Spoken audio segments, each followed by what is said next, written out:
Let's be real. If you've tried to buy any kind of tech in Turkey lately, you've definitely felt it. It's that moment of pure sticker shock, right? You see a price that just feels completely disconnected from reality. A simple component, something that was always pretty affordable, is now just ridiculously expensive. Well, today, we're going to break down exactly why that's happening. And we're going to start with the hard numbers. Just look at this. Seriously, that is not a typo. According to the tech analysts over at Technopot, a standard 8 GB stick of RAM that would have set you back about 500 lira in 2024 is now costing as much as 4,000 lira. That is not just inflation, folks. That's a market that's completely broken. This one little component has become a total luxury item. So, how on earth did we get here? How did a simple computer upgrade become more expensive than a month's rent for a lot of people?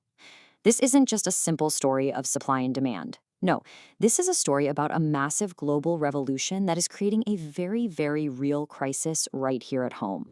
And that revolution? It's artificial intelligence. The crazy, insatiable hunger that AI has for computing power, that's the global trigger. To really understand the price of a RAM stick in Istanbul, you first have to understand what's going on inside those gigantic data centers owned by Google, Microsoft, and Amazon. Now, this number is just wild. Think about this. A staggering 70% of all the high-end memory being made in 2026, it's never going to see a store shelf. It's not going into your next PC. It's being snapped up by these AI hyperscalers before it even leaves the factory, all to power things like ChatGPT and Gemini. They are literally buying out the world's entire supply years in advance.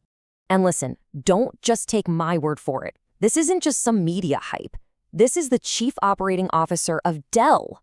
Dell, Jeff Clark, calling the situation unprecedented. When one of the biggest computer makers on the planet says they've never seen anything like this, you know this is a fundamental shock to the entire system. Even they can't get the parts they need at prices that make any sense. But wait, why can't the factories just, make more? Well, the answer is what we're calling the Great Memory Squeeze. It's a technical problem, a real bottleneck. The memory makers have to make a choice, and right now, they're choosing AI because, well, that's where the big money is. And that choice has a direct physical consequence for every single one of us. So the product at the very heart of all this is called high bandwidth memory, or HBM. Just think of it like RAM on steroids. They literally stack memory chips on top of each other vertically to create this super fast highway for data to get to an AI processor. It's incredibly hard to make, but for AI, you just can't live without it. And man, is it profitable. And here's the brutal trade-off. For every single bit of that super profitable HBM a factory makes, it eats up the same factory space, the same silicon wafer capacity that it would take to make 3 bits of the standard RAM that goes into our laptops, our phones, and our servers. It's a zero-sum game. And AI is winning big, which means the supply of normal RAM for the rest of us is physically shrinking.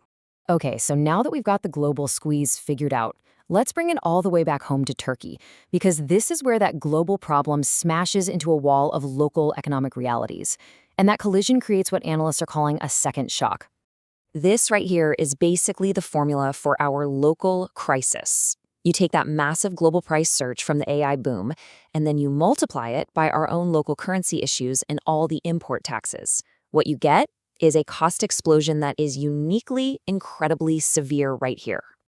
And boom, that brings us right back to this shocking reality. Look, this isn't just some inconvenience for PC gamers, right? This is something that turns basic technology into a luxury item. It hurts students, it hurts small businesses, it hurts anyone who needs a modern computer to get by. It makes the digital divide wider in a very real and very expensive way. And believe it or not, the problem actually gets worse. It's not just that the prices are insane. It's that even if you somehow have the money, you might not even be able to get the product. The market is now operating on a really strict hierarchy. And, well, most of us are at the very bottom. This chart pretty much shows you the new world order. The hyperscalers, they get first dibs on everything. They lock up the lion's share of the supply with these huge long-term contracts. And that leaves everybody else. We're talking over 190,000 small and medium-sized tech companies all over the world, including every single distributor and PC builder in Turkey, basically fighting for the scraps. And for those poor folks fighting for the leftovers, the rules of the game have completely changed. I mean, Forget about paying in 30 days. Now it's 100% prepayment up front. Prices aren't set for the day, they can change by the hour. You get just a tiny fraction of what you actually ordered. And if you need specialized server parts, yeah, you could be waiting over a year. It's a market that feels like it's designed to crush the little guy.